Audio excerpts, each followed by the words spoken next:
maybe. There you go. You got it. Very good. Thanks. In case people don't get to listen, they can tune in another way. So for your information, this forum is being recorded and will be available on Kentucky Interfaith Power and Light's YouTube channel just as soon as we can upload it for you. Welcome again to the 6th presentation of Real Good News. We started these quarterly Zoom meetings 2 years ago as a way to highlight the issues needed to assure the implementation of Louisville's clean energy resolution, which calls for 100% renewable energy community-wide by 2040 and 100% renewable energy powering Metro Louisville operations by 2030. Now, as all of you know, and why we have so many people gathered, is that this program is going to be a little bit different. We are extremely pleased to be hearing from 7 mayoral candidates, one of which will be elected and thus play a part in progressing our city toward this clean energy goal. I want to let you know, just so you're clear, that every mayoral candidate from both parties were invited if we found contact information for them anywhere, and we looked pretty hard. So those online tonight are simply those who accepted our invitation. We are an equal opportunity. Everyone had an invitation. That's what I want to say. I want to take a couple of minutes to recognize this evening's sponsors. Since the beginning, these events have been sponsored by or organized by my organization, Kentucky Interfaith Power and Light, and by the Renewable Energy Alliance of Louisville, also known as 100% Real, and by St. Paul United Methodist Church in the Highlands. Because of the importance of tonight's forum with the mayoral candidates, we have several co-sponsors who have lent their support to calling attention to this discussion. Just want to let you know who they are as well. The Kentucky Conservation Committee, the Kentuckians for the Commonwealth, the Kentucky Resources Council, Louisville's Climate Action Network, the Louisville Sustainability Council, and the Sierra Club. We thank all of them for sharing the value of a sustainable environment and the value of having all of Kentucky's people equitably empowered to both enjoy that environment and to use their voices to protect it and themselves and their children when it's necessary. You may also be hearing or not hearing, in this case, from Paul Westland, because he's the one who had his unfortunate power outage. So Tom is the one who let you in the waiting room, and hopefully, Tom, you can keep your eye on that in case people join late. So everyone, please remember when you speak to unmute yourselves, and when you are finished to mute yourselves so we don't get background noise. In addition, with so many attending tonight, we had a suggestion that you put your screen on speaker view so that you can hear who is speaking and maybe be able to be a bit more connected to the action, so to speak. One of the aims of these Real Good News events is to keep the clean energy goal at the top of the mind, not just for the mayoral administrations, but also for the members of the Metro Council, which make up the legislative branch in our city. So our next speaker is going to talk for a moment about the importance of that and how you can be a part of helping implement the renewable energy resolution. So I want to introduce Margaret Stewart with the Renewable Energy Alliance of Louisville. Margaret, you're up. Hello, everyone. I will just quickly summarize the 3 main goals, and Elisa had mentioned some of this already. The 3 main goals of the resolution that was passed by the Metro Council 2 years ago, actually in February of 2020. The first goal is 8 years from now, 2030, a goal of 100% clean electricity for all metro government operations. That's strictly for electricity is the first goal by 2030. By 2035, 100% clean energy, including both heating and cooling and transportation, that it would mean electrifying the vehicle fleet for the city government. All that for the city. That's leading with the city leading, showing us the way. And the final goal by 2040, 18 years from now, 100% clean energy community-wide, 18 years from now. It's ambitious, this set of goals, but realistic if we are determined. And the climate is changing now. It's incumbent upon us to change now if we wish to enjoy a livable planet in the future. Just want to mention some of the actions the city has already undertaken or is undertaking. First of all, we were very glad that Mayor Fisher immediately expressed his support for the resolution as soon as it was passed, immediately. The city has now appointed an energy manager, Zachary Tyler, who's done a great job in his first year. He's already saved the city $750,000 in energy conservation and efficiency measures. So, and he'll keep going, doing more of that. So we're very grateful for that energy manager. The city also has contracted with NREL, the National Renewable Energy Laboratory, and for guidance in suggesting what we can do here in Louisville. And one of the suggestions that they have made is that the city should investigate the possibility of municipalization, get my word untangled, of the grid. And the city is beginning to research that now. That actually will be the focus of our next Real Good News event in June. We have a date yet to be set for that, but tune in. Another city program that I found really exciting is called Solar Over Louisville. This is put on in partnership with the Louisville Sustainability Council. What this team for this has done is they have very carefully vetted to select a highly qualified solar installer. And this installer, for people who sign up for the Solar Over Louisville program, will do an analysis of anyone's home or possibly of some businesses or other entities to see if it's suitable for solar. The company, because it gets a bulk business load, can offer a 12 to 19% discounted rate for solar installations. And there will be limited solar fund grants for those who are eligible that you can apply for. This is available to residents of Jefferson County and surrounding counties. You can learn more about that and take advantage of the easy, no obligation registration on the website that Paul, whose energy is out, was going to post. But check out Solar Over Louisville, the Louisville, Kentucky government site, and you will find some very helpful information and a way to register if you're at all interested in solar on your property that you own.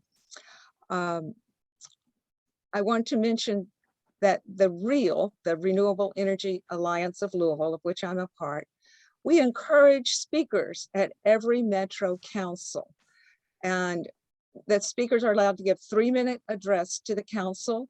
And the council meets roughly twice a month. We encourage any of you to join in by signing up to give a talk about the importance of dealing with this climate situation and the importance of renewable energy. Each message is uniquely personal, and I think it's been really effective for the council. I think that's the way we got the council to pass the resolution in the first place, by doing these little talks on an ongoing basis. So you can contact Sam Avery, and I will tell you his contact information. We'll maybe post it later, hopefully. It's Samuel Avery at gmail.com. Sam will give you more information to facilitate if you are interested in signing up. He'll tell you how to do that. And thank you all for being here tonight. Back to you, Elisa.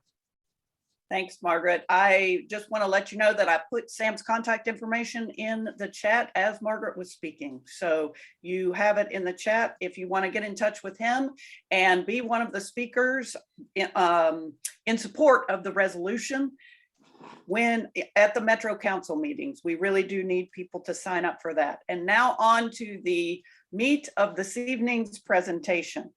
What I want to do first is to briefly lay out the ground rules for this forum, let people know how it will work, and then I will introduce our moderator and we will move forward with the chance for the candidates to share with you about their views of this resolution. So the first thing that you need to know is that all the candidates have received the questions up front. There will probably be just probably 3 questions, and they have received those questions up front because we're really not interested in them talking to each other as much as we are interested in hearing from them about the way that they would approach this resolution were they elected mayor.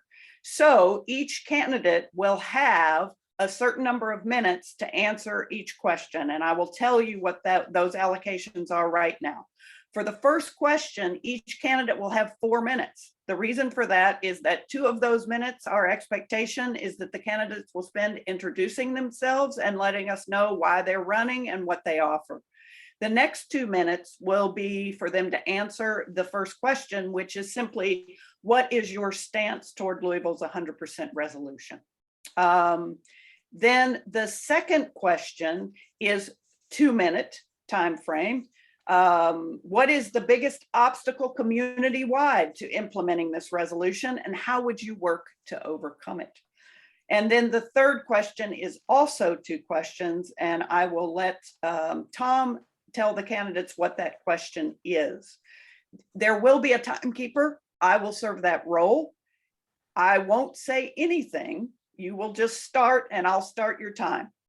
I won't say anything until there are 30 seconds left in your overall time. So the first question, you won't hear anything until you've been speaking for 3 minutes and 30 seconds. So you're going to have to decide when you're finished introducing yourself and when you want to start speaking to the resolution.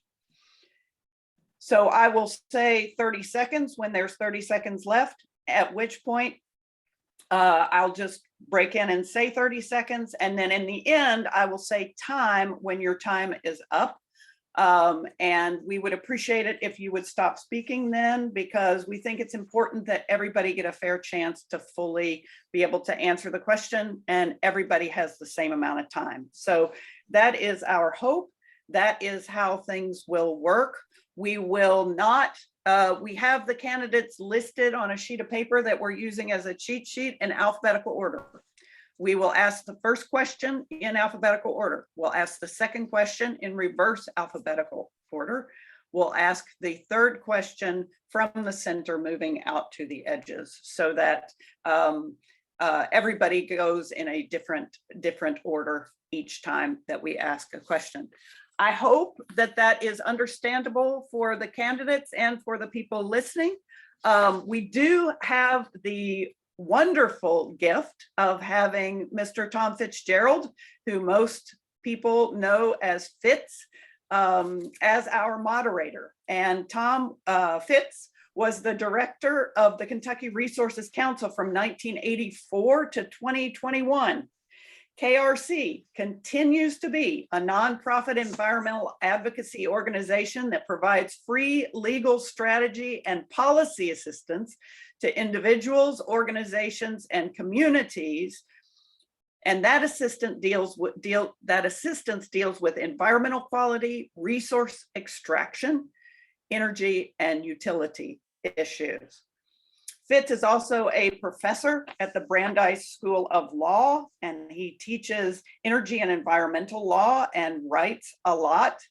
He, as part of the work that he's done at KRC, he has become a fixture in the halls of the Kentucky General Assembly. He's been roaming those halls like he did today since 1978. Think of that. He's been 44 years firmly engaged with Kentucky's policymakers on these issues that are so important to all of us. But perhaps more importantly, he's been engaged with those issues on behalf of those who follow us all the way out to the 7th generation. Finally, I want to say that Fitz has won many awards for lifetime service, 7 that he put in his short bio. But the one that caught my attention was the last one that he won in 2021 for the Kentucky Bar Association's Donated Legal Services Award. Amazing. We're so pleased to have you with us, Fitz. Thank you for agreeing to moderate this forum. And now it's all you, except for when I come in and say 30 seconds in time. All righty. Thank you very much. Thank you both to the candidates. As we mentioned before we began the program, all of us appreciate the time and the effort that you put into running for office. And we are a better community for your service. And we are very appreciative for your being here this evening. We know that your schedules are overloaded with obligations, and we are very appreciative. Let me thank you also to the scores of participants who are here. The number that I've got, including the candidates, is 96, which I think is a wonderful testament to the interest that the community has in these issues that were framed so eloquently in the 100% resolution. Without further ado, I'm going to go through. We'll do the first question with introductions and then your response to the questions which were provided previously to the candidates. And first we'll go to Bill Dourif, who is with us. Bill, I did see you there, and we'll just turn it over to you. It looks like Paul Westland has returned to with full power here. Thanks, Tom. Elise, the last time I saw you were at a prayer breakfast with your father up on stage. That was a fantastic. It's always great to have that once a year. And the last time I saw Tom was up in Frankfurt. We've many times have worked together on items on whether it's energy or conservation or recycling. Many times we're working together up there, and I always have a good time working with you, Tom. I appreciate it. Good to but see you. The best person on here is a person that has their glass of wine in the picture. I don't know. I think it's Phyllis. I lost her now, but before she was right here. But let me start by this. I am a mayor, and I'm an existing mayor that's been doing this for 12 years. So when we start talking about Louisville doing an energy audit 2 years ago, they're too many years behind. In 2012, J-Town did an energy audit of our city, and we started doing what needed to be done as soon as the audit was done. We paid to have things done to save money, but it also saved a lot of energy, anywhere from replacing the bulbs. Back then, when we did the audit, the interesting thing was the bulbs were fluorescent.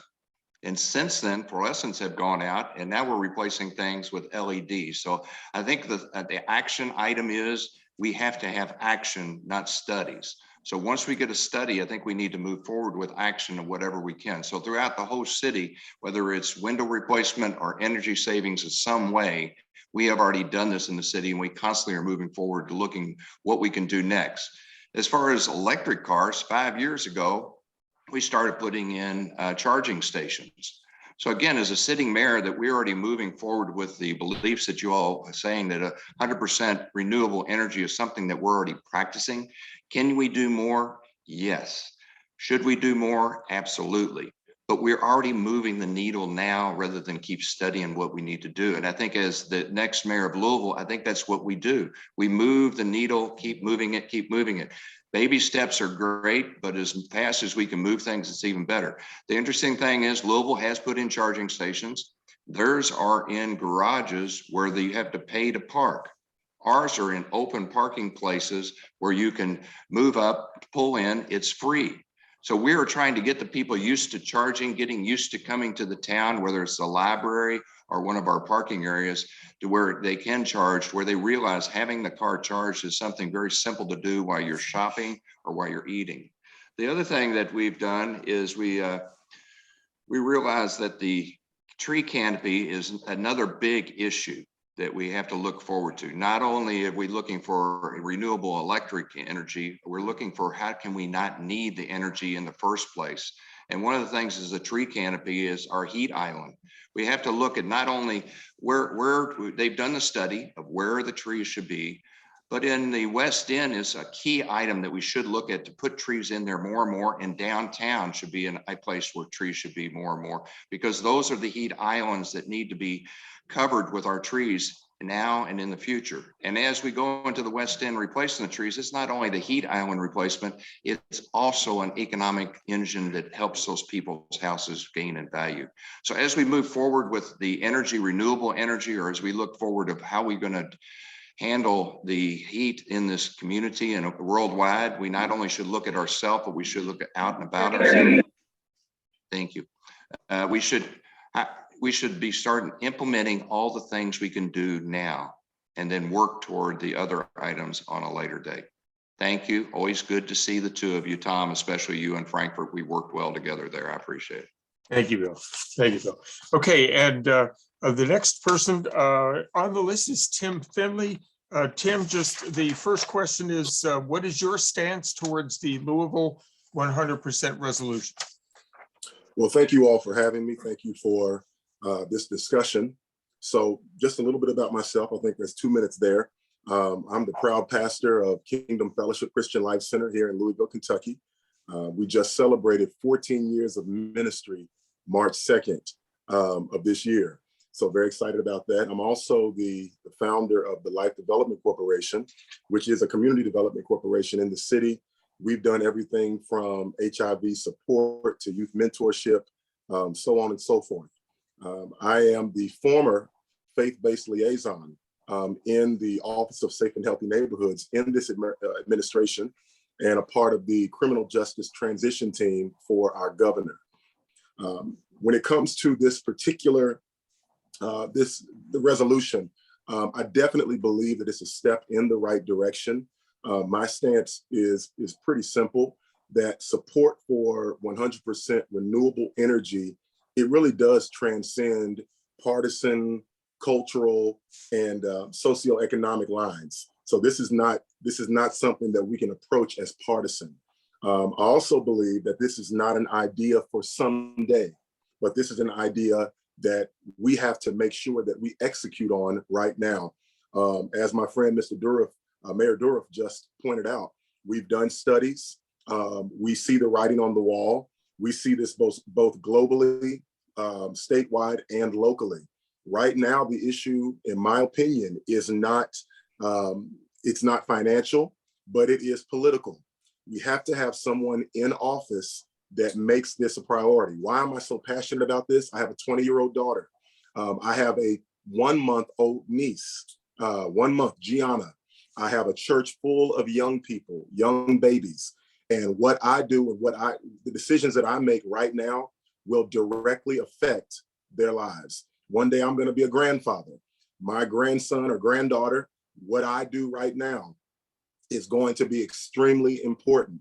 So again, I think that this is the step in the right direction, but I think we have to have the kind of forceful, aggressive political will to not only deal with renewable energy, but we also have to realize that there are some environmental justice issues that need to be addressed. When you talk about the West End and those heat islands, when you talk about the tree canopies, they didn't get like that on accident.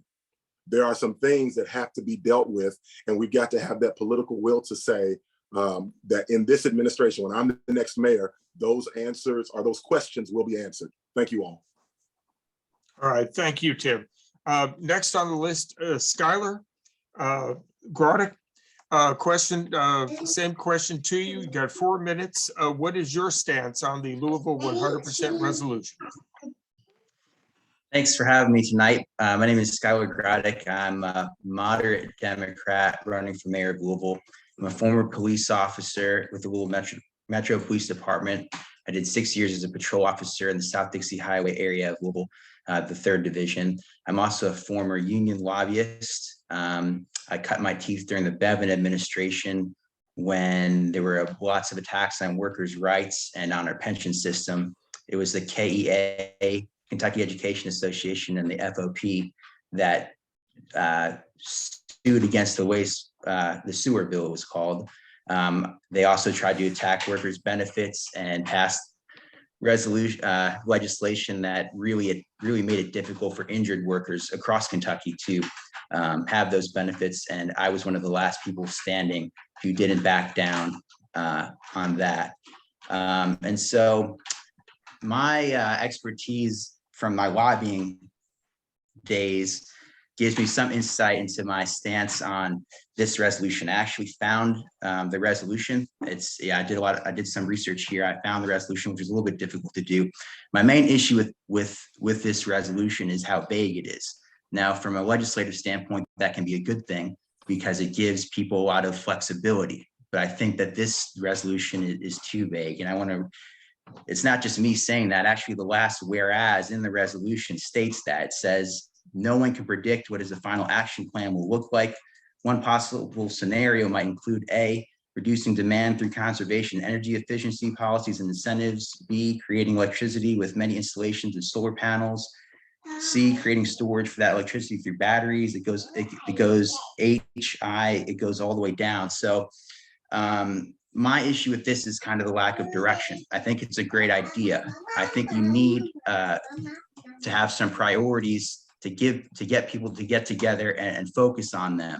But I almost wonder if this is almost a little bit unrealistic. As a cop, I had to face a lot of hard truths. I'm not in the business of trying to promise things because I have an audience in front of me that is into the issue. I like to try to be as consistent as possible. So, for example, the municipalization issue comes up. My research on that is it's a way for the community to basically take ownership and control of a utility company.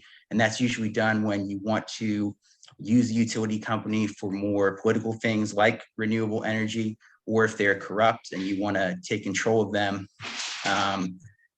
But when it comes to the partial municipalization issue, from my work in Frankfurt, when we had different groups trying to take control of different boards, a lot of times you find the most powerful group trying to get 51% of the seats.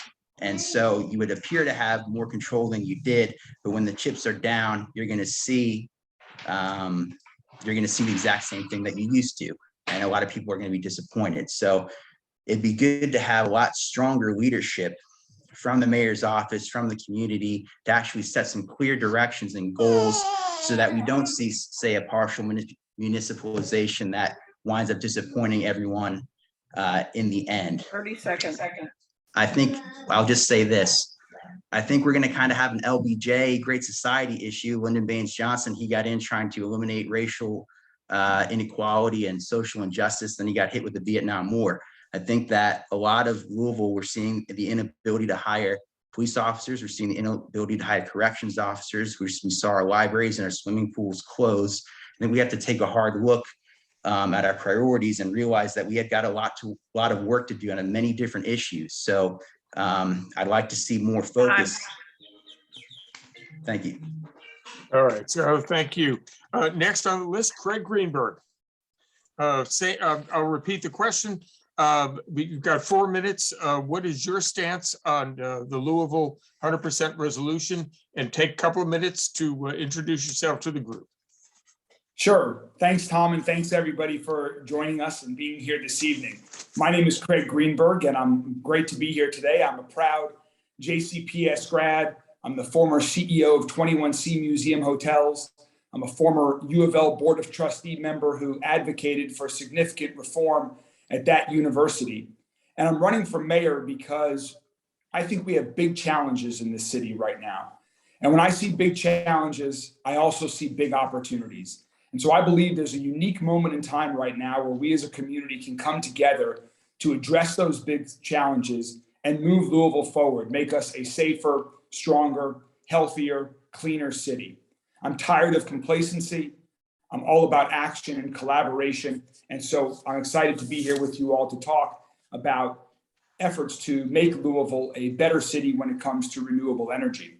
And I fully support the goals that the Metro Council put forward in their resolution. Not only do I support them, but as mayor, I would actually push to accelerate and beat the goals that were met, not just for us on the call tonight, but for our kids and for our grandkids. Because just like our public safety crisis that is plaguing our city right now, incremental improvement in my mind is not enough. Incremental improvement is not an option, and it's not of interest to me. We don't have any time to waste as we address some of these giant crises that our community is facing. We need real change now because climate change is real and it's rapidly changing our city, our country, and our world. You know, it's interesting as I've been going about the whole city campaigning, when I talk to most adults say that by far the number one issue facing this city is our violent crime crisis. We need to make the city safer. When I talk to kids, when I talk to high school students or middle school students or kids in college, they say the number one issue facing our city is climate change. And so I think we need to listen to them. We need to do both of these things along with many of the other issues facing our city right now. And I actually believe that we can change quickly. Just look at what happened over the past couple of years with the pandemic. So many of us changed so many habits virtually overnight. Just look at the past month or so. When Russia invaded Ukraine, our country changed the way that we bought energy. Other countries changed almost overnight. So like others have said, we don't need any more studies. It's time right for the action point. We can and must do more to make Louisville a cleaner city, a greener city, a healthier city. And now more than ever, as mayor, I'm committed to a whole new way of doing things, a whole new set of goals and expectations, a whole new set of accountability. If I wasn't looking for big change, I wouldn't be running.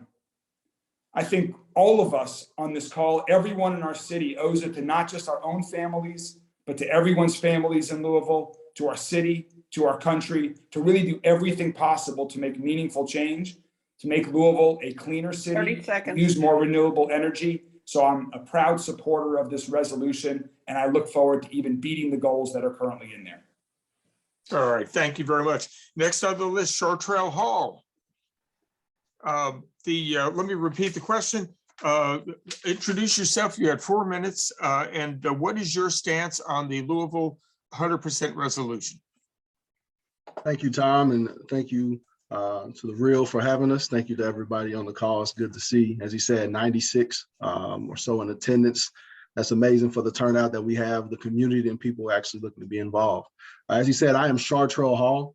I am a son of Louisville, first and foremost, before I became a husband, before I became a father of 4 beautiful children, the city that developed me and made me in my upbringing. I'm from the west end and south end of Louisville, where my basketball skills and talents of that was given to me that I worked on awarded me to go to the manual high schools along with my education, which then awarded me Spalding University and Bellarmine University. Go Knights. I know everybody saw what happened in the ASUN championship and where we are in the city. So unfortunate, but rules are rules, right? There's things in place and we have to follow those. I've then played professionally overseas for 7 years, traveling the world, playing in places like China, Germany, Belgium, Holland, London, Mexico.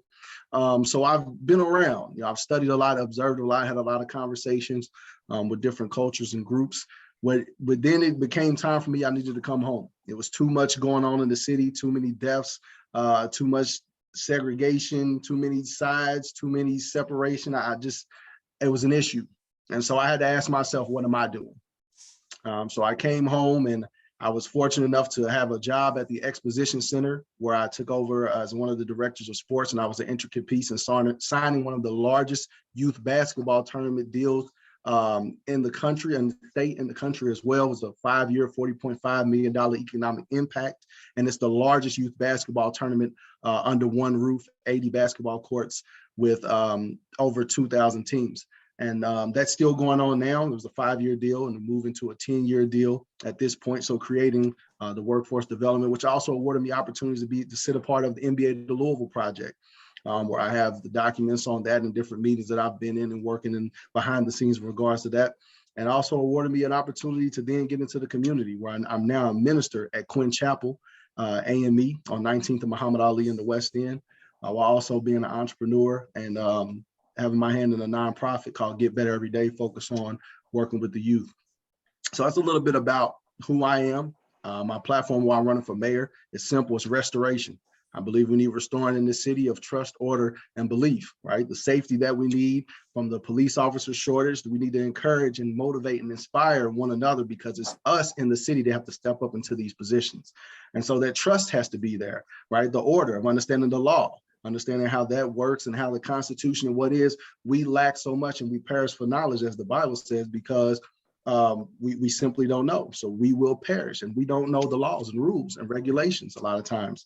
And then we have belief, right? The belief that we have. Everybody talked about, taking the action. But faith must be accompanied by action. So you have to believe, but then you have to act. You got to put them together.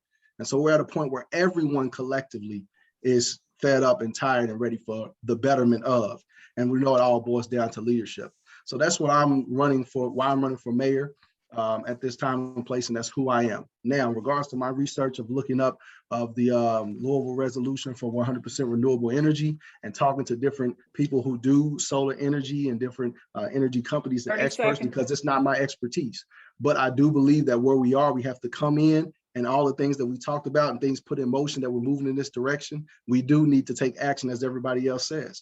The next mayor has to come in, and if I'm that mayor, we will sit down, we will vet through, but we will move with acceleration, as Craig Greenberg said. We need to get the ball moving and stop just talking and meeting and get a lot of action done. And it takes everyone collectively. Thank you. All right, thank you, Shotra. Next on the list, Philip Molestina.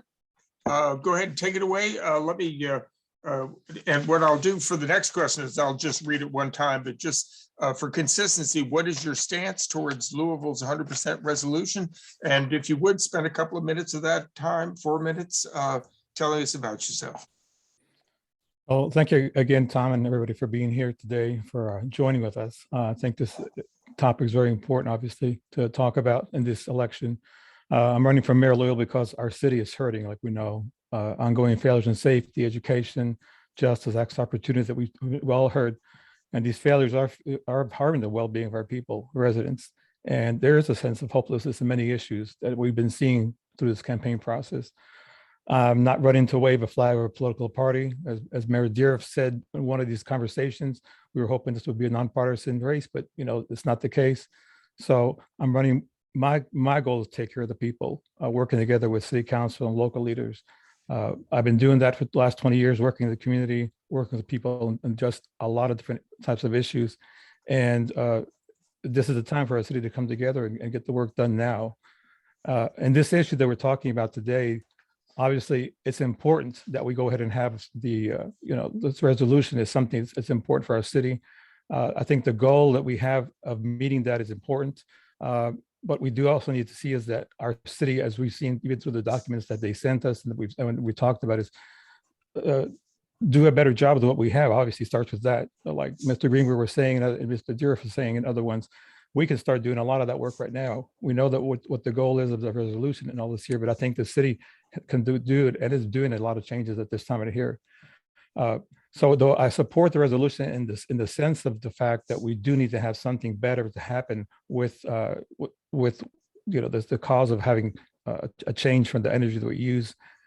At the same time, my concern has something to do with where we are. It's something to do with like what Skylar said earlier, looking at the fact that the resolution and the positions and decisions that have to be made. You have to look at the process that we have, even though the number of years that are on paper seem like a long time.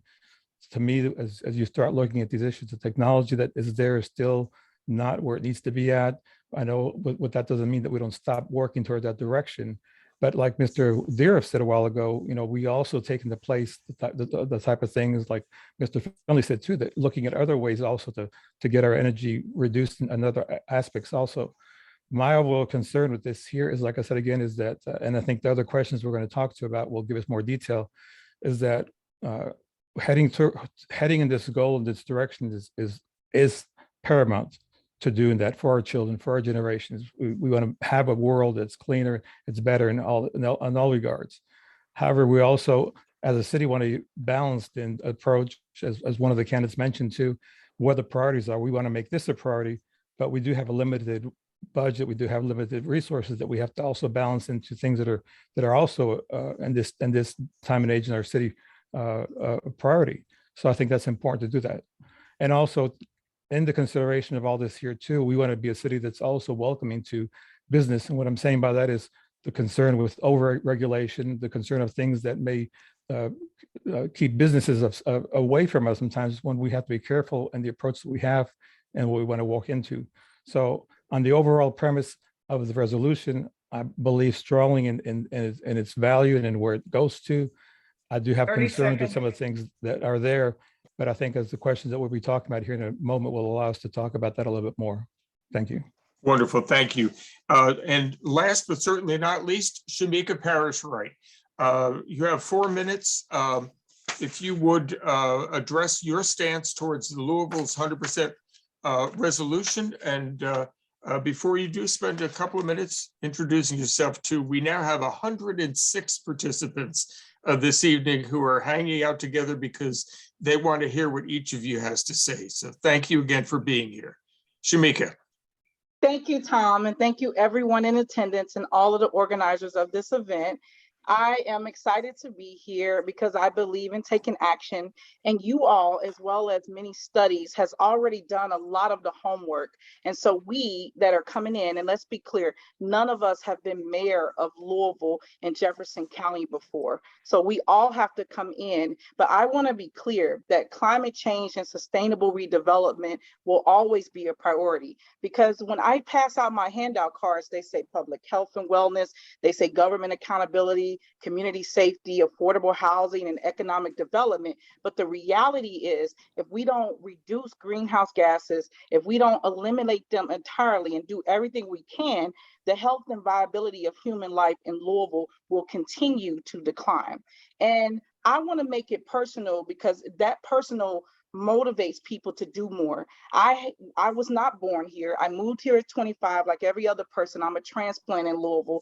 Moved here at 25 with hopes and dreams and had 3 kids here. The 3 kids I had in Ohio had no issues with health, no birth issues or anything. The 3 kids I had in Louisville, as I lived in Louisville's West End, all had respiratory issues, all continue to have issues. And now I have grandkids that are dealing with respiratory issues, severe allergies, as well as ectodermal, things that I did not see in any other babies that I dealt with in Cincinnati. So I know that it's real. So our actions must match our words.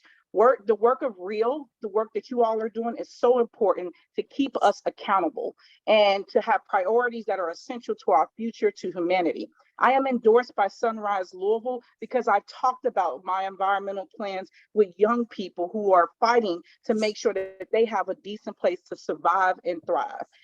We need yearly goals with quarterly check-ins. So I believe the method that you all have set up is something that I will support as mayor, to make sure that we have accountability throughout my term. We can't wait to 2040. We can't wait to 2030, and we can't wait to 2050. We have to do something, and we have to have it measurable. And so when we talk about sustainable redevelopment, I've been in meetings like that for many years, almost 20 years ago, in those meetings and talking about what we can do. So when I talk about solutions to us to be viable and to make sure that we're doing our part, we got to deal with our energy, our conservation, rooftop solar, renewable gases, technology. I remember door knocking with REACT and talking about the air pollution and making sure that that STAR program has some real teeth in it. So I would leave you with this. Vegetation and trees, as been discussed, is important. Hikes Point and St. Matthews has a lot of asphalt on the ground, and so they also have an issue with heat islands. We can work to reduce those. There's a big issue with flood water and the retention and reducing surfaces around Beargrass Creek. Watershed, West End neighborhoods are dealing with that around South Fork and Newburgh, Smoketown. Every area is dealing with some type of floodplain issue that we need to deal with as well. Use existing government-owned land to convert transit hubs. Transportation is a problem in our city. We have issues with LG&E on how it was set up, and so we need to deal with that, as well as shade seating, auditing our government to make sure that we're meeting our goals 30 seconds. as metro government. And so all of these things are tied to making sure we do what's needed. 100% renewable calls for creation of new assets. As your new mayor, I plan to make sure that that is a reality. Thank you. Thank you. All right, we're going to move to our, first, let me thank everybody for staying on task in terms of being within your, the tight time frame given to you. I am constitutionally incapable of doing that, which is why they gave me a script to read from tonight. So I have an excuse. I was born and was vaccinated with a phonograph needle instead of a hypodermic. And ever since then, I've been talking too much. So let's go to the second question. I'm going to start, Shamika, with you, and then we're going to head backwards alphabetically. The question is, and it's a 2-minute question, who do you view as the essential partners, both in and out of city government, in order to be successful in terms of moving towards the 100% resolution?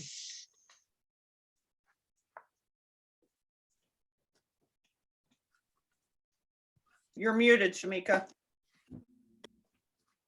Oh, see, thank you. If the energy manager situation is working out, I believe in supporting that position, but they have to know who to talk to, who we should be dealing with. Definitely small business, large businesses. JCPS owns quite a bit of land. Solar over Louisville, it sounds amazing. That making sure that that has all the resources and the support that it needs.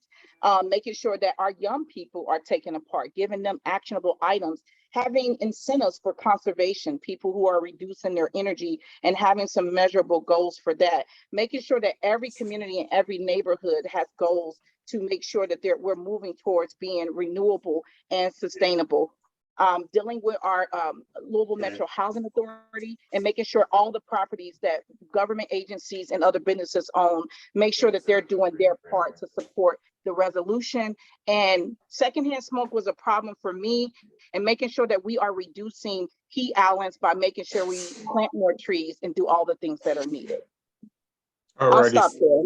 That's fine. Thank you very much. Phil, same question to you.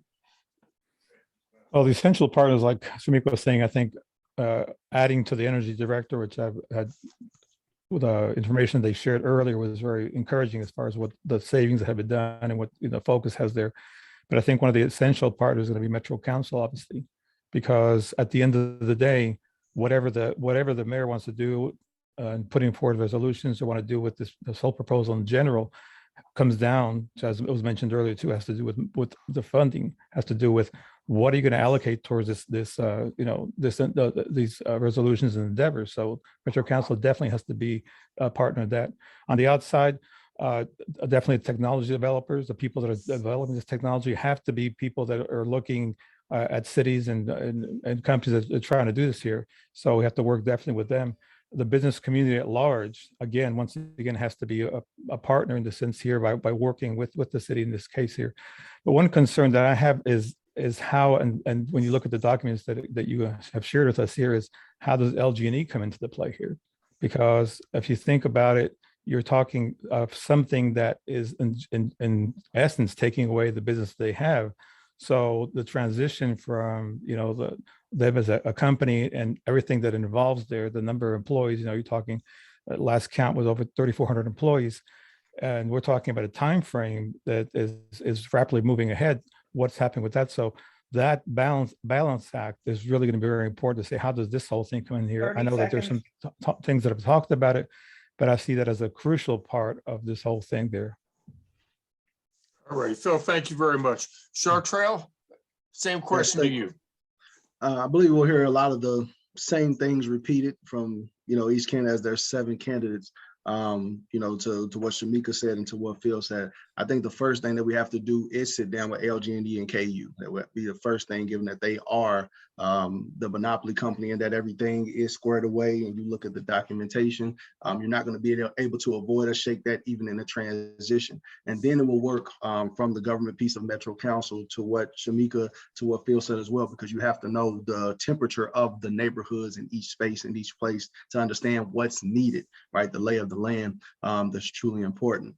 Then also from there, you have to go into other of the energy corporations, not necessarily partnering with them, and not necessarily having to do consultation, but there is ways of just having conversation from others that know in the way that it worked, right? It's worked in Oregon, it's worked in Washington, it's worked in South Dakota, it's worked in Colorado. We know it's worked in these places. So we need to see how it's going to work in Louisville, even with the studies and the homework, how we can start to chop away at the bit, because it is unique here, I would say, per se, with LG&E and with KU.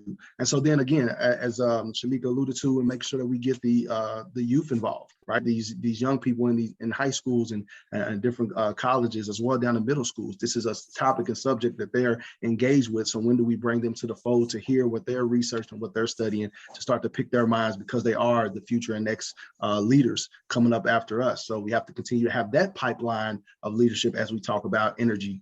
So yeah, thank you. All right, thank you. Craig, same question to you. And so I identified really 4 key partners outside of government. I view the entire city government as working together. So outside of the city government, first, the business community.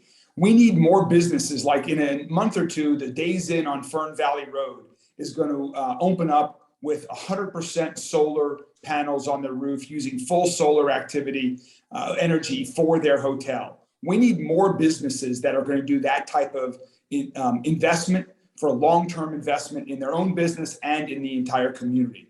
So working with big box retailers, manufacturers, even the quasi-private, public-private agencies like the airport or like JCPS, anyone with a large roof should be an initial target for a key partner to use more solar energy.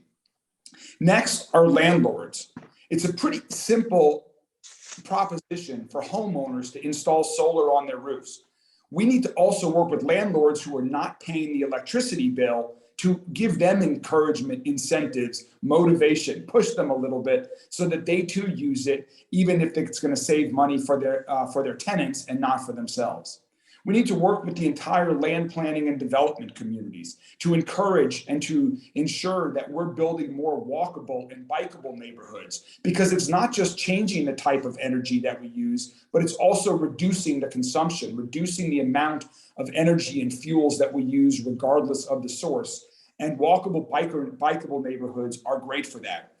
And finally, LG&E. And my approach to LG&E would be, one, is we need, even though the city government doesn't control LG&E, we need to encourage them to use more solar electricity to make it easier and cheaper for the company. And also, we need to encourage them to get more out of the Ohio River generating station and their hydroelectricity, so that can also be another alternate fuel. So together, those are the 4 key partners that I'd be working with to not just meet these goals, but to beat these goals. All right, thank you, Craig. Skylar, you're next up. Same question to you. Sorry, I unmuted myself there. Okay, so I'm going to repeat things as well. I think that obviously the current powers that be, as was just said, is a very important piece of this equation.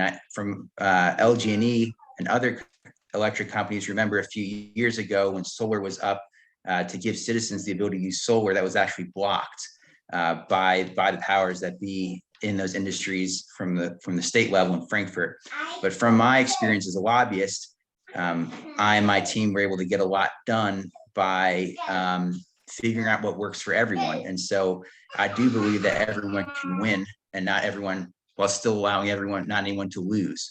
And I was successful at doing that in Frankfurt. And if you can find what benefits everyone, we can definitely move towards bringing those partners in who might initially be opposition, but getting to a place where we can all agree. I think that's very possible.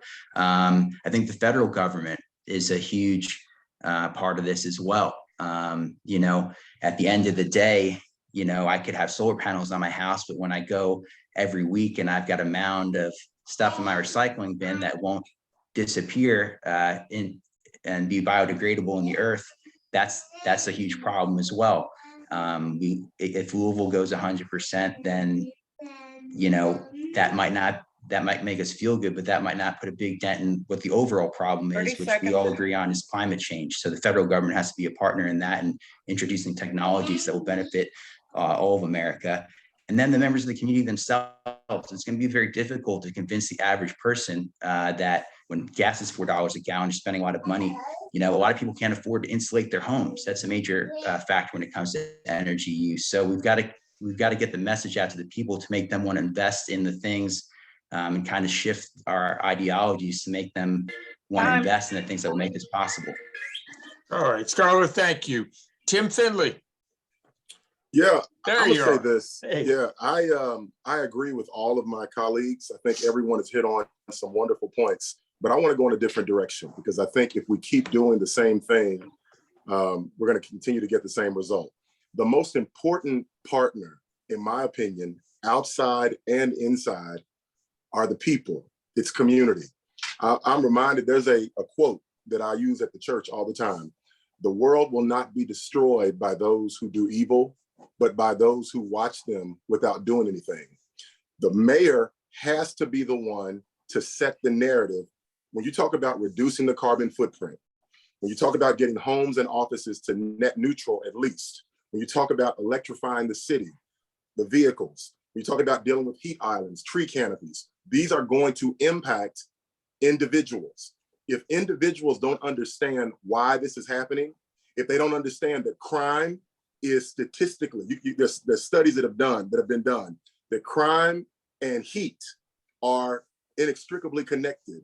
When you're not creating that narrative and people seeing that this is an imminent issue, no one's going to care. Many Louisvillians and Americans, for that matter, view climate change as a distant problem. So we can come together, we can put together all kinds of plans, and we need to do that. We got to deal with big box stores. We've got to deal with LG&E and the privatization, all of that.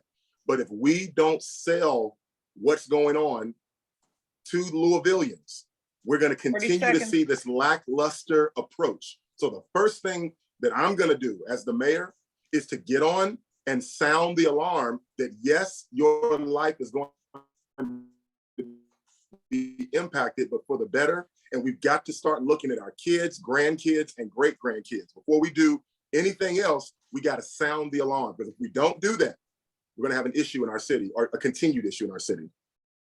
Tim, thank you. Bill, it's down to you. Last response to this question, then we've got one more, and we're going to start in the middle and work our way out. I would say the number one item, anytime you want to get something moving forward, is to bring the residents in and make them understand what is needed in order to make us a safe, healthy place to live. And if we explain to the residents the same way we've been doing it, we have those that are believing and those that aren't believing. But we need somebody that's in the middle that understands how to bring the two together. Now, the other thing I noticed that everybody keeps thinking the big companies are bad, that the bigger or institutions are bad, but they're looking for ideas of how to improve. And it's up to us to sell those ideas to them, to show them what the return on the investment is, both in human capital and in dollars. And if we can do both of that as a mayor, we move forward with the situation. The airport right now is putting in thermal energy. It's not by demand, it's by doing the right thing. So if we move to LG&E, or if let's say we move to GE, or we move to Ford and ask them something, I think it's all in the presentation of the next mayor has to believe that the return on investment is many-fold when it comes to the human. Now, the next thing to look at is what Tom and I am many times in Frankfurt. We have to have Frankfurt on our side, working with them diligently across the state. As we look at utilities, and we keep talking about privatizing the utility or not privatizing them, as the past president of Kentucky League of Cities, a lot of the cities in this state own their own utilities. So when we start talking about solar energy, 30 seconds. When we talk about solar energy, Tom, you know, we had a hit up against the payback. Would the payback be retail or would the payback be wholesale? And there was a big debate on that. And I think it's a matter of somebody being able to go to Frankfurt and work the system in order to get what needs to be done to save our city. Oh, thank you. Candidates, all good observations, very much appreciated. We have one question left that also speaks to the 100% resolution, and I'll read it once and then we're going to start in the middle. So Craig, you're going to be up first on this one. The question is, what are the biggest obstacles that you see community-wide in implementing the 100% resolution, and what would your strategies be to address and overcome that obstacle or those obstacles? Sure, thanks, Tom. I think the few biggest obstacles are first willpower. We need to encourage people to reduce their consumption and explain to them why that's important, even if they'll get used to new habits. When we change habits, it's always difficult, but once we adapt, it becomes the new normal for all of us. And so encouraging and selling why this is important, not just for today, but more importantly for tomorrow and the future, is encouraging the people of Louisville to change some habits modestly so that we really improve our climate. We also need to change the ways that we generate power. And I talked a little bit about that earlier, by using more solar power, by more hydropower. And it just needs to be a priority for the city government. All of the tools are there. It just needs to be a priority to make these things happen. And finally, I also think one of the challenges is that we need to support, some of this costs money, and it costs money upfront and has a very incredible long-term return on investment, but it does cost money upfront. And so I think it's critically important that the city support those consumers, those residents who can't afford to make the needed changes. When it comes to home improvements, to better insulate a home, particularly if you're renting, we need to provide incentives for that to happen. When it comes to transportation, not everyone can afford an electric vehicle, for example. And so we need to provide additional incentives and support for those who don't have as much to afford that. We need to improve our public transportation system. So it's not just something that people feel like they have to take, but that it's something that people want to take, and improve, really strengthen that. So those are some of the obstacles, but I'm confident, just like all of the challenges that we face in Louisville, we can come together and put these solutions into place and make Louisville a safer city, a stronger city, a healthier city. And I truly believe that a clean city is a safer city, it's a happier city, it's a more vibrant city. And so these are going to be priorities of mine, working with you all and other colleagues and friends across the city to implement these solutions. Thanks so much for having me here tonight. All right, thank you, Craig. Skylar, up to you. Sure, I think that the biggest obstacle we probably have to face is how fast we want to implement this. Now, that doesn't mean that we shouldn't take steps, like I said, but when I was doing research, the opposition to this resolution, this sounds kind of far-fetched to me, but I think it illustrates a point, is that I think they said that if we wanted to go 100% green with wind, for instance, that would take about 20% of the land area of Jefferson County. And if it was solar, about 90% would have to be covered in solar panels to make up our energy needs. But I am encouraged. I do like technology, and I read a lot about it. Technology is getting better all the time. So I think that as time goes by, we'll be able to see technology improve. For instance, when it comes to batteries, and people know this from charging your phone, whenever you charge your phone, a new phone, it lasts a lot longer than when it's older. And so, but I just read an article that they were able to design as a concept a battery that's able to be charged about 3,000 times or something like that, and not see any downgrade in its ability to hold a charge. So, I mean, if we're going to use solar, if we're going to use wind, we need a place to put those things. We have to be realistic. I am encouraged, though, that those technologies are improving. And I think people want to use them. Like I drive a Toyota Prius, which wasn't fun when I was pulling up to the police academy and training, but I do drive it. I save a lot of money on gas. People want to save money. My brother has a Dart that he can charge and drive around with basically no money paid. But hold on, Grace. And so people want to use these technologies. It saves them money. So as technology improves, I think we'll see more adopting. But I think we got to be patient with ourselves, not try to force it and wind up hurting ourselves politically by forcing people to do things. I think as technology improves, we'll see people want to save money, want to save the environment. Time. All right, thank you, thank you. Chartrell, if the question is yours. Thank you, Tom. Yes, so I believe the biggest obstacle, and Tim alluded to this the last question, is the people. We are at a point where we always have, but we fear change, right? We fear the unknown. And even with the resolution breaking down from 2030, 2035, 2040, of where we're looking to be full community wide at that point of 2040, starting at 2022, how do we get people prepared, proper preparation to be able to understand what is to come and how solar panels. So I think that's going to be a huge obstacle that we have to chop away at to get to the point of understanding, as businesses will start to pick up on. But you have so many issues going on within the city. How can you educate when so everybody's mind and chaos is all over the place right now? People are thinking about being safe, thinking about crime, they're thinking about work, they're thinking about money. Do I have enough to pay? Gas prices, so forth, bills, their children. You have a lot of things going on. So we have to continue to be meticulous about it. The second issue that I believe is that once we open this up fully and we get rolling, as it's already been things being done, but once we get rolling, there's going to be a lot of companies and businesses parasiting. And I mean, there's a lot of companies that are not good that'll come in and door knock and look to sell you something quick and have cheap work and cheap labor done. And then you have more issues because you had this done to your home and put on your house, someone who wasn't qualified, who was not vetted out. So we have to make sure that we're protecting our citizens from those that are coming in that are looking to prey upon different individuals as well, to sell them something just to get a quick fix or quick money because of us moving to this renewable energy. Thank you, Chartrell. Tim Finley. So There you are. my grandmother used to say all the time, you don't know what you don't know.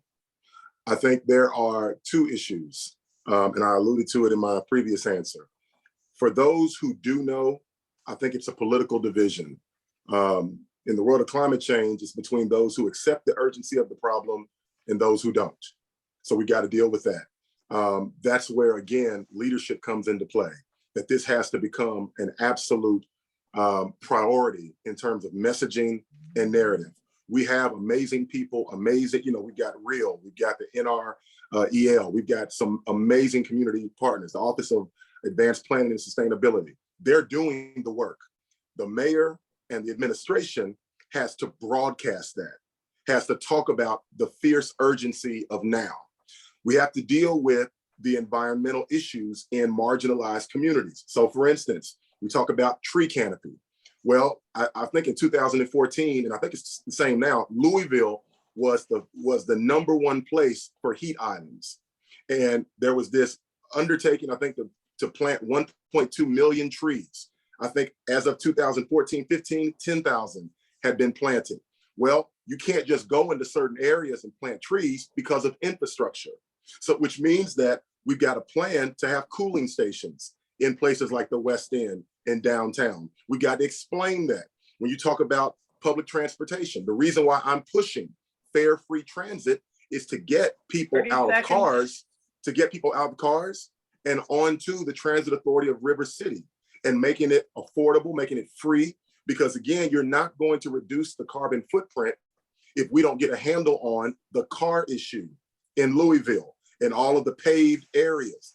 These are things that, to be honest, all my colleagues have had brilliant answers. I agree with all of it, but we have to become more transparent. We have to be better communicators. We have to use the bully pulpit that we have and say, this is what's going on. Sorry. Great, thank you. Thank you. Phil, question is yours.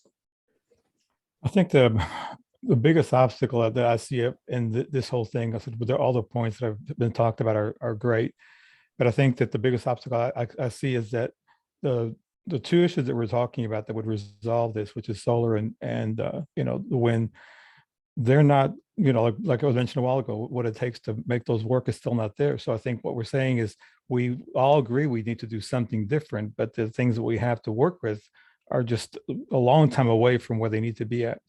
So even though I agree with what I said about we as mayor has to be out there and try to sell this here, how can you sell something that you're still not developed, something that still is not, the dependence on it is still not there?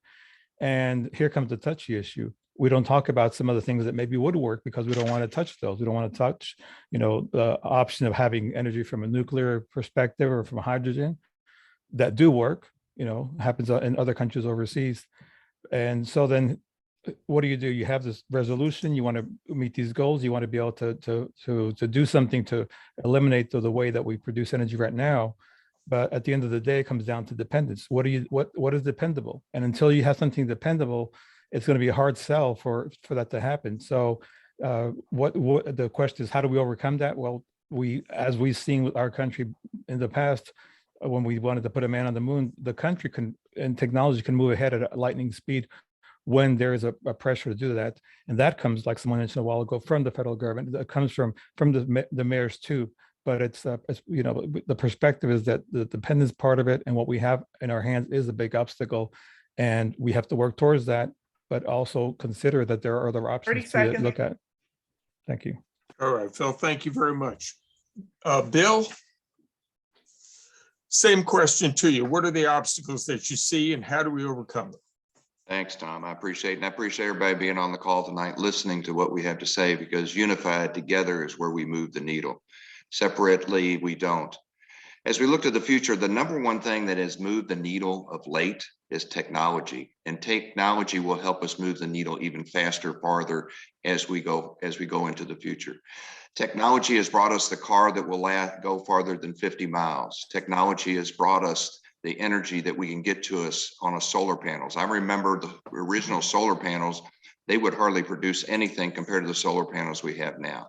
But the key thing we need to do as a group is teach, not preach.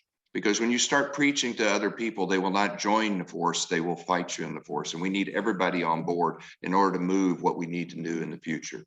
So if we start teaching rather than preaching, and we look at where we're 80% agreeable on and move forward with that 80% and work on the 20% in order to get that done. In Louisville, we have several examples what we can do right now. And as I said, as mayor of J-Town, we're already doing many of them. But as the past president, the board chair of KIPTA, and on the board now, KIPTA has grants for electric buses that we have downtown. They have more grants for electric buses that we should be able to reach out and grab and use those buses on an all-time basis. That's something that's there. That's something I know how to bring to the table. That's something that we should be doing. LG&E, the crazy thing about LG&E on your street lights, they charge everybody extra. Like the city of J-Town has numerous streetlights that we have out there. If we want to change them to LED, they're going to charge us extra, but yet they're saving on the money. We need to sit down with them and explain to them the ROI they're going to get when they come to the table and we all work together. Thank you all for being here. This has been great. Tom and Elise, I'll see you at the prayer breakfast this year. All right, Bill, thank you very much. Shamika, I am very jealous with the fact that you get the last word, because I have never in all of the 39 years around here ever got the last word when it comes to any discussion or argument. Being married to someone who used to wear a black robe doesn't make things any better. So the last word on the obstacles that we face is yours. Thank you, Tom. I appreciate that. It's so much to share. I do encourage people to go to shamikaparishwright.com, where I outline some of those things that we've been discussing here. To ensure Louisville has a right to determine its own energy future is all of our goal. And our next mayor has to be on board with that.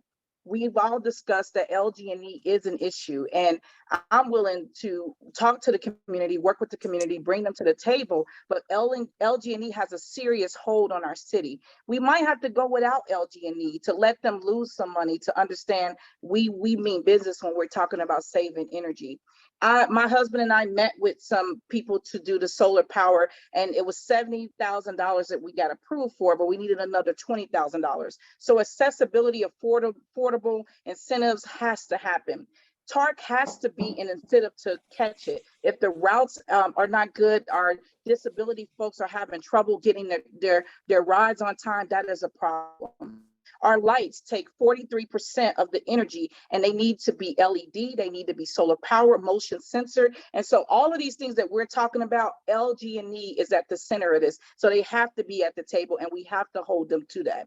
I'm for everything I heard, but nuclear, we're just now still trying to reimagine past coal. We're not ready to bring on nuclear at this stage. I work for Kentuckians for the Commonwealth, and I watch what those communities went through as they got rid of coal. 30 seconds. Our young people are the way to help us get there. We have Beargrass Thunder. We have amazing groups that is working on this REACT all the time. Bring them to the table. Let them help us make the decision. And I'm going to make sure they're a part of my accountability team and my transition team. So working together, like everyone said, making sure that our lobbyists and everyone is on the same page and making sure we hold people accountable. The airport was set up to receive light rail. Why haven't we had that yet? We got to start making our words match our Time. actions. Thank you. All right. Let me, I'm going to send this back to Lisa in just a second, but let me express on behalf of we still have 101 participants here that are listening, that are participating. Let me express the appreciation of every single one of them. With each of you, we are well served as a community by having a pool of candidates of this caliber who bring their life experiences, their unique perspectives, their hopes, and their passions to this campaign. We wish each of you well, and we appreciate so much that you are willing to take the time to discuss these issues that are very important to the organizations that put together this forum, your thoughtful responses, the time that you took, the fact that you showed up. Because one thing I have learned over the years is the day belongs to those who show up and who keep showing up when it comes to making positive change, when it comes to building community. And we are so appreciative to each one of you for taking the time to be with us, to introduce yourselves, your thoughts, your concerns, and your passions. I'm going to send it back over to Lisa I think we have John Gage is going to help send us back out into the world this evening. So thank you all again very much. Thank you very much, Tom, and to the candidates and to our co-sponsors. After this forum ends, we invite you to take some actions by checking out the Renewable Energy of Louisville's website. Consider joining REAL. And while you're at it, check out the sites of our co-sponsors as well, because all these groups are in the trenches working, and they can give you an opportunity to get involved. Second, consider giving a 3-minute address to the Metro Council. Again, you can contact Samuel Avery at gmail.com to make that happen. Also, be sure to read about the Solar Over Louisville. That's a great program, and it can help you get started as an individual. And obviously the coming together of individuals is what community is. So check out Solar Over Louisville, and then we can worry about what we're doing collectively as well after you do that. Finally, I would invite everyone to vote for the candidate of your choice in the primary on May the 17th. We all need to vote to make our voices heard, and I hope you will do that. Thank you so much for being here. John, I'm looking forward to the song that you pull out of your hat to send us out into the evening in peace for rest. Thank you, Lisa. And this song is written by a fellow named John Hall from New York. And in the early 70s, he formed a band called Orleans, toured with that band as the lead person, vocalist, instrumentalist, and songwriter. And then when 2000 came around, he began to develop an interest in politics, and ultimately was elected to New York's 19th district to the House of Representatives, US House of Representatives. And he did that for 4 years, one term.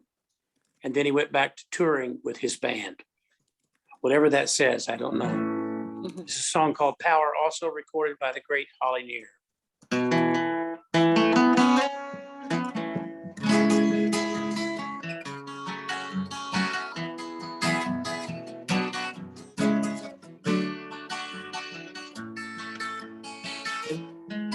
Give me the warm power of the sun, the steady flow of a waterfall, the spirit of living things as they return to clay.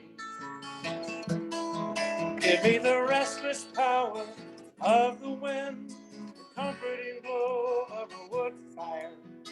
Take all your coal-fired power plants away. Everybody needs some power, I'm told, to shield them from the darkness and the cold. Some may seek a way to gain control when it's bought and sold. I know that lives are at stake, yours and mine and our descendants in time. So much to gain, so much to lose. Every one of us has to choose. Give me the warm power of the sun, the steady flow of a waterfall, the spirit of living things as they return to clay. Give me the restless power of the wind, the comforting glow of a wood fire. Take all your fossil fuel poison power away.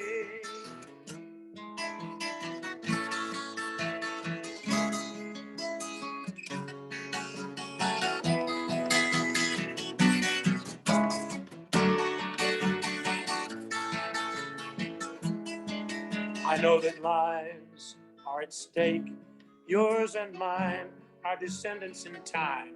So much to gain, so much to lose.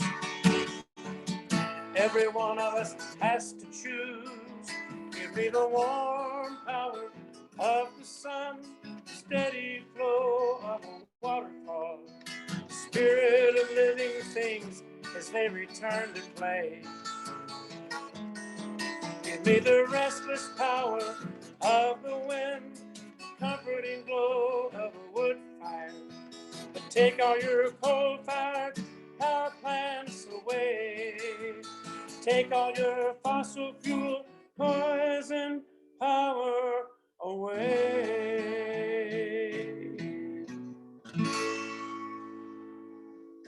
Thank you. God bless you all. Thank you. Thank you so much, John. Good night, everyone. Thank you.